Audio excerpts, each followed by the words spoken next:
کیا پاکستان مسلم لیگ میں درار پڑ گئی؟ وزیر اعظم شہباز شریف کی جانب سے پاکستان مسلم لیگ نون پنجاب کے صدر رانا ثناء اللہ کو اپنا مشیر برائے سیاسی و عوامی امور مقرر کرنے کی خبر نے پاکستان کے سیاسی حلقوں میں ایک نئی بحث کو جنم دیا۔ اس کی وجہ یہ ہے کہ چند روز قبل ہی وزیر اعظم شہباز شریف نے وزیر خارجہ اسحاق ڈار کو نائب وزیر اعظم مقرر کیا تھا۔ وفاقی حکومت میں نظر آنے والی ان تبدیلیوں کو زیادہ اہم اس لیے سمجھا جا رہا ہے کیونکہ رانا ثناء اللہ اور اسحاق ڈار دونوں ہی وزیر اعظم شہباز شریف کے بڑے بھائی اور سابق وزیر اعظم نواز شریف کے قریبی ساتھی سمجھے جاتے ہیں۔ رانا ثناء اللہ کا شمار نون لیگ کے ان سینئر رہنماؤں میں ہوتا ہے جو رواں برس عام انتخابات میں شکست کے سبب اسمبلی تک نہیں پہنچ سکے تھے۔ رانا ثناء اللہ اور میاں جاوید لطیف انتخابات کے بعد نون لیگ کے اندر سے اٹھنے والی ان آوازوں میں سے تھے جو اپنی ہی جماعت کی کابینہ سے خوش نہیں تھے۔ رانا ثناء اللہ متعدد مرتبہ وفاقی وزیر داخلہ محسن نقوی اور وزیر خزانہ محمد اورنگزیب پر تنقید کرتے ہوئے نظر آئے۔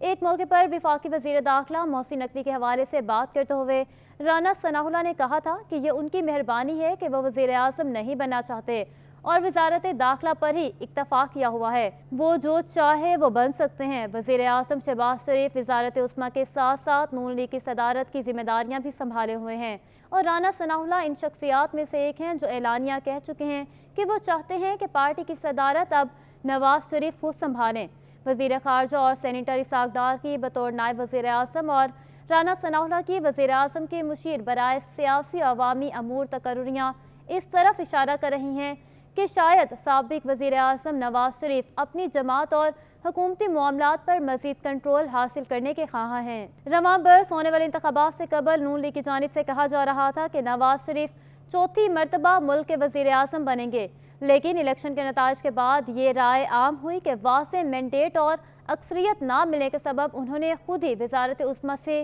دور رہنے کو ترجیح دی۔ تاہم نواز شریف کی جانب سے تاحال اس بارے میں کوئی بیان سامنے نہیں آیا ہے۔ نواز شریف اور ان کی جماعت نے شہباز شریف کو وزیر اعظم کا امیدوار نامزد کیا اور وہ پاکستان پیپلز پارٹی، متحدہ قومی موومنٹ پاکستان اور دیگر چھوٹی جماعتوں کی حمایت سے دوسری مرتبہ پاکستان کے وزیر اعظم منتخب ہو گئے۔ پاکستان کی موجودہ اور ماضی کی سیاست پر نظر رکھنے والے تجزیہ کار سمجھتے ہیں کہ انتخابات کے نتیجے میں بننے والی حکومت کی کابینہ میں اسٹیبلشمنٹ کے حمایت یافتہ لوگوں کی آمد سے نون لیگ میں اختلافات نے جنم لینا شروع کر دیا ہے اور انتخابات کے بعد نواز شریف کے قریبی ساتھیوں کی جانب سے ایسے بیانات سامنے آئے جیسے وہ کہہ رہے ہوں کہ نواز شریف کے ساتھ کوئی دھوکہ ہو گیا ہو۔ ماضی میں بھی نون لیگ کے اندر تقسیم کی خبریں منظر عام پر آتی رہیں اور یہ بھی کہا جاتا رہا کہ شہباز شریف اسٹیبلشمنٹ کے ساتھ مل کر کام کرنے کے حامی ہیں۔ تجزیہ کاروں کا کہنا ہے کہ نون لیگ اسحاق ڈار کی بطور نائب وزیر اعظم اور رانا ثناء اللہ کی وزیر اعظم کے مشیر کے تقرریوں کو معمول کی سرگرمی قرار دے رہی ہے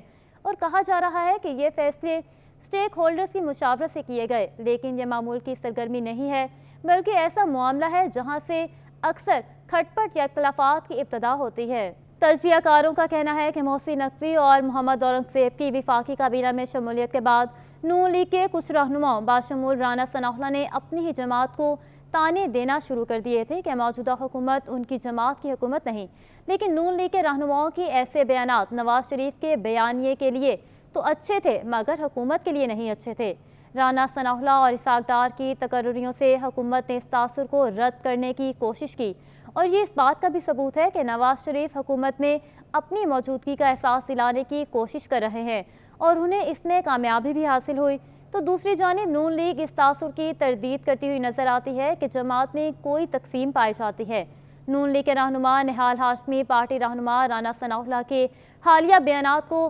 تعمیری تنقید قرار دیتے ہوئے کہتے ہیں کہ اس کا مقصد حکومت کی کارکردگی کو بہتر کرنا ہے۔ نہال ہاشمی کا کہنا ہے کہ اسحاق ڈار کی نائب وزیر اعظم اور رانا ثناء اللہ کی بطور مشیر تقرریاں نون لیگ کی حکمت عملی کا حصہ ہیں جس کے تحت وہ معاشی اور سیاسی صورتحال کو بہتر کرنا چاہتے ہیں۔ حال ہی میں وزیر اعظم کی سعودی عرب میں متعدد غیر ملکی سربراہان سے معاشی معاملات پر بات چیت ہوئی اور اسحاق ڈار کو نائب وزیر اعظم اس لیے مقرر کیا گیا تاکہ وہ بطور وزیر خارجہ اور نائب وزیر اعظم بھی ان معاملات پر فالو اپ کر سکیں۔ رانا ثناء اللہ کی وفاقی کابینہ میں شمولیت پر نہال ہاشمی نے کہا کہ وہ حکومت کی جانب سے سیاسی معاملات دیکھیں گے کیونکہ وزیر اعظم اکثر غیر ملکی دوروں پر ہوتے ہیں اور انہیں ایک ایسے رہنما کی ضرورت تھی جو ان کا بوجھ بانٹ سکے۔ نہال ہاشمی کے بقول جماعت میں کوئی تقسیم نہیں، اور رہی بات نواز شریف کی پارٹی کی صدارت سنبھالنے کی، تو جب 2017 میں ایک سازش کے تحت انہیں صدارت سے ہٹایا گیا تھا تو شہباز شریف نے خود کہا تھا کہ پارٹی کی صدارت نواز شریف کی امانت ہے۔